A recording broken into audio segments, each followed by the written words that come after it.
If you're someone that believes you waste a lot of time, or maybe you're just not productive enough, maybe you don't get enough done, maybe you're overthinking, procrastinating, or don't know how to make a plan, this video is for you because I'm going to show you the 8 ways that I save more time, make more time, and create more with my time. Let me ask you a question. How many of you believe that you're good at multitasking? Now, studies show that only 2% of the world's population is actually able to multitask. And researchers say that when people hear that, they always assume that they're in that 2%. Maybe you're sitting there at home thinking the same thing. The truth is, most of us are in the 98%, say researchers, and therefore we have to focus on something called single tasking or monotasking. This is the idea that we focus on one thing at a time. This sounds counterintuitive. A lot of people say, well, if I'm doing less things, that's going to take more time.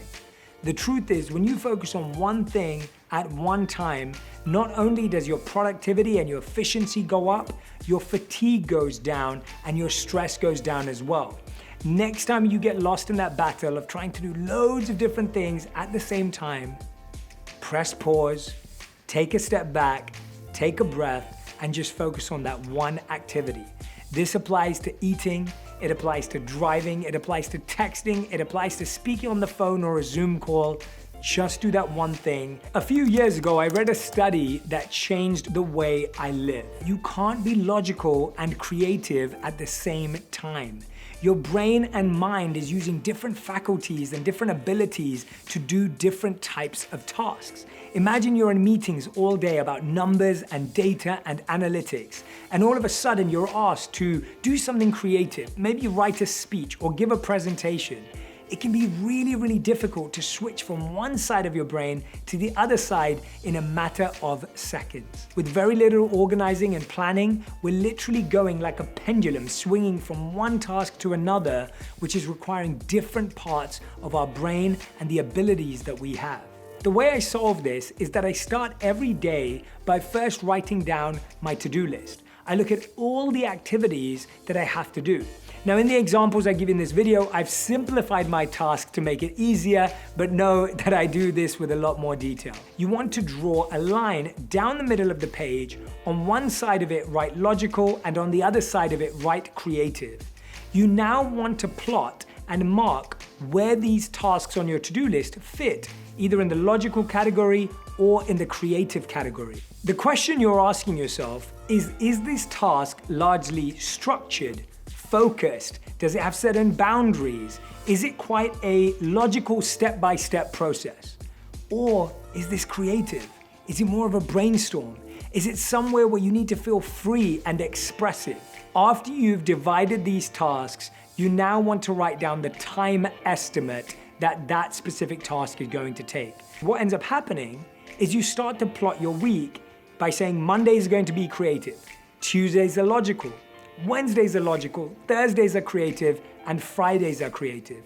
Or you may also divide your day up into logical mornings and creative afternoons, or creative mornings and logical afternoons. This division, this time blocking, allows you to get really immersed into the activity, really focus, and be more productive and effective. So this might be unpopular opinion, but I live by this, and it has truly been a game changer in my world. If it's not in the calendar, it won't get done. It's not really a priority, right? You have to make sure that it's in your plan, it's in your day. So I'm gonna show you quickly what my calendar and schedule look like. That is my life this month. As you can see, it's color-coded, it's beautifully designed. And as I flick through this, what you'll realize is that every single day I have everything from workout time to meal times to scheduled off time all in my calendar. What this allows me to do is it helps me prioritize both personal and professional commitments and helps me see both things in the same place. If you haven't put something in your calendar, even if it's something social, I promise you'll either forget it or you won't plan effectively around it. When I know I have a really big podcast or a really big interview, or if I know that I have a big deadline on a day, I don't then surround that day with other difficult and challenging tasks. Sometimes I'll start my day with the most challenging task of the day because I feel that I need to start with a challenge. And sometimes I'll actually put it as the last most challenging task of the day because actually I want to build that momentum. When you have a schedule, you get context around how you feel. That way you manage your mental health and well-being a million times better and you do more with less time. Tell me how many times you've experienced this. You check everything off your to-do list, but you still feel unfulfilled. You've used your time wisely, you've managed to accomplish every task, but you still end the day, when your head hits the pillow, you still feel like you failed. You still feel like you didn't quite achieve something. I realized that this happened to a lot of top performers, and it was because they weren't asking themselves, what do I need to do today that will make me feel like today has been a good day? You don't think that today's a good day because you did everything you wanted to do. You have to feel like it's been a good day. So I do this activity every single day where I ask myself the question, what do I need to do today that will make me feel like today has been a success? For you, it may be reading your children a bedtime story. It may be making sure that you made 10 minutes to meditate. It may be that you had got a workout in or you had your green juice. It has to be something simple that's easily repeatable on a daily basis, but that you prioritize doing it. Writing down what you did every day gives you ideas for the future as well, and plotting it out in this way makes it really, really simple to remember what you could try on another day. How many of you feel like the months are just passing by, and it's crazy to believe that we're over a quarter of the way through the year? But this is what happens when we don't have really clear goals, targets, and tasks. This approach has really helped me manage my time better. I have big monthly goals, I have 4 weekly targets, and I have 1 daily task. The 1 daily task is the baby step towards the weekly target, and the weekly target, added up, all 4 of them, leads to the big monthly goal. So what you're doing here in essence is breaking down something that feels quite unachievable, impossible to do, and quite challenging into small, manageable chunks. Sometimes you can be sitting there thinking, wow, I don't know how I'm gonna get that done by the end of this month. If you've ever felt that way, use this model. First, come up with how can you break that big goal down into 4 separate tasks. Once you have these 4 weekly targets, now all you need to do is divide each weekly target into a daily task. So basically, you end up working on something daily that you achieve weekly, which helps you achieve something monthly. Now you've completely deconstructed this impossible, unachievable idea into something very simple and manageable. Now, I know I said to you earlier that you should focus on single tasking, not multitasking, but here's a way that you can actually get more out of the same time. I learned this from my good friend Arianna Huffington, who speaks about habit stacking. Now, we all have habits in our life that we do every single day without even thinking about it. We're driving around town. We're cooking every single day. We may be on a walk. These are great times to immerse in those activities for sure. When you're driving, to be fully present. If you're going on a hike, to be really there within nature. And if you're cooking, to be really present with the scents, the sounds, and all of the different colors that may be there. But if you're someone who can do some of those things pretty comfortably, you can also add a stack of a habit. So for example, you may be someone who listens to an audiobook while driving. You may be someone that listens to a podcast while cooking or while you're on a hike or walking the dog. It's okay to habit stack in those scenarios to get more out of the same amount of time. I wrote about this in my book. It's called Location Has Energy, Time Has Memory.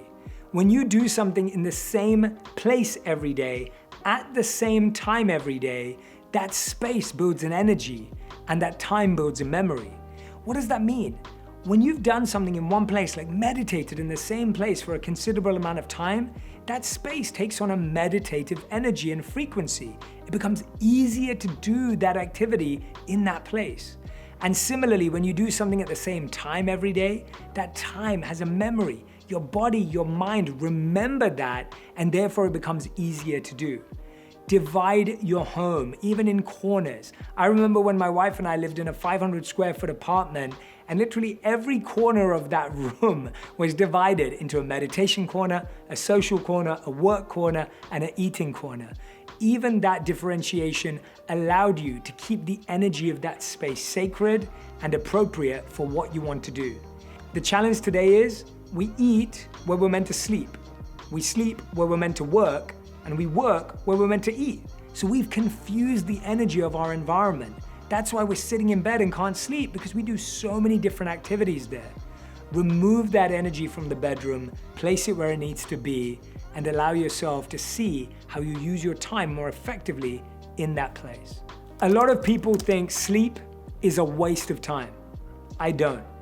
Getting good quality sleep is integral to making more out of the time you have when you're awake. I consistently sleep for 8 hours a night, and I'm really happy about it because I know that it allows me to perform better mentally and physically throughout the day.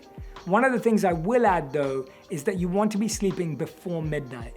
The sleep before midnight is extremely powerful and is really critical for the HGH, the human growth hormone, to be activated. So if you're sleeping at 9 p.m. and you're getting those 3 hours before midnight, that's extremely powerful, or even 2 if you're sleeping at 10 p.m. So getting 7 to 9 hours of sleep per night is critical to being productive with your time when you are awake. Don't fall into that trap or that habit to believe that you should be sleeping less to do more with your time. A lot of the tips I've shared today are things that I learned from an incredible book by Daniel Levitin called The Organized Mind. I recently dived back into it using the Blinkist app to look at the blinks that they had around the critical lessons that you can learn from this phenomenal book. You can also listen to these blinks as well. That makes it really easy to digest and remember.